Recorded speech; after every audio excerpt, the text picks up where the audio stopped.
I think it's honestly, we've got a horse-cart kind of scenario here, and I'm not sure which one is dominant at any one time.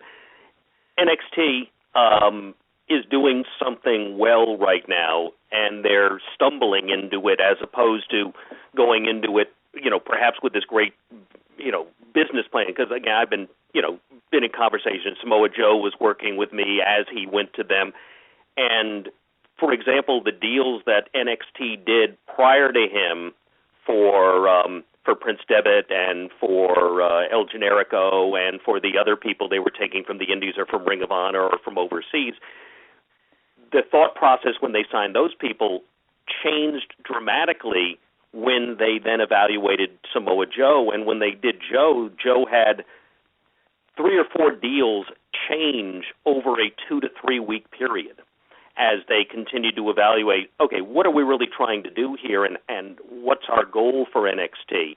How do we get people to pay attention to the product and be big enough that we won't piss Vince off, but be small enough that we can be considered to be the the rebel, the outcast, but still present, the big screens up there, the music is playing, but a little more intimate environment in terms of the presentation. In essence, that's a Ring of Honor, Pro Wrestling Guerrilla, more indie feel.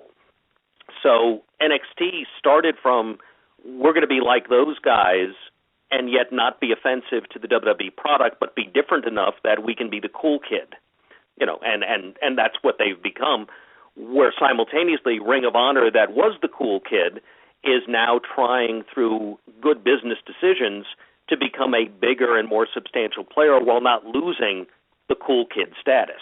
They want to be that guy. Then there'll always be niche promotions that are doing what they're doing and believe in their own world. They're the greatest thing that's ever happened, and those are the people like the Pro Wrestling Guerrillas of the world. But that's where I think NXT is. Are people trying to emulate that? I think that's been going on for a while. You said that there's the TV companies and there's the indies. Well, the reality is nearly every indie now does some form of half-assed television. Whether it's on a real broadcast station or on a network, certainly that's a question in each case. Whether it's successful or drives revenue, God knows, few of them do that. But almost everybody now, with the advent of digital technology and the inexpensive cameras, back when I was doing television, it was a huge deal to do it. Back when I was doing it, and that was what my spot was. I was TV boy back in the day, doing the stuff in Nashville, then the stuff in Georgia with NWA Wildside. The fact that we kicked a TV show out that 50% of the country could see was remarkable at the time, and doing it within a budget that didn't put us out of business because, we weren't going to spend stupid money to blow things up or to put a bigger screen up simply because.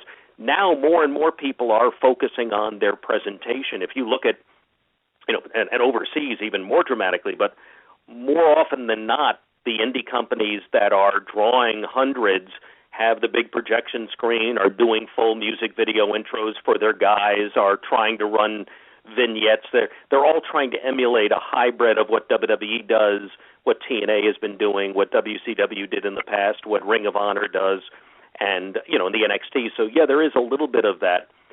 But I think really NXT is trying to become the leader of that pack, but the pack has already been out there. Maybe they just didn't have an alpha dog yet. Absolutely, and it's